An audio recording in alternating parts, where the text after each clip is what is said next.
आता इथे तर मला आता 7-8 वर्ष झालेत तिथे, पण ह्याच्या आधीपासून म्हणजे आहेच मी. आता 25 वर्ष मला लागले ना, पण माझा जन्म झाल्यापासून ही प्राईड इंडिया चायफा इंडिया माहितीच आहे मला. पण असेल तसं तर काय लक्ष पण द्यायला कोण नसल्यामुळे असंच ठेवायचे कुठे, आणि काय आजारी असेल तर काय एवढं कोण लक्ष द्यायचं नसेल. आज आलाय ताप तर उद्या निघून जाईल असं लक्ष करायचे.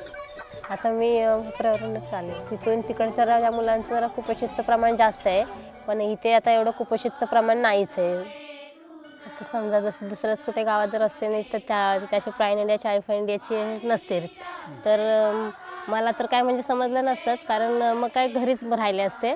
आता इथे आहेत, कार्यक्रम पण होतात, तर आता तसंच जर म्हणायचं गेलं तर मुलांचे लसीकरण वगैरे कसे होतात, काय होतात ते सुद्धा समजतं, मला समजलंय.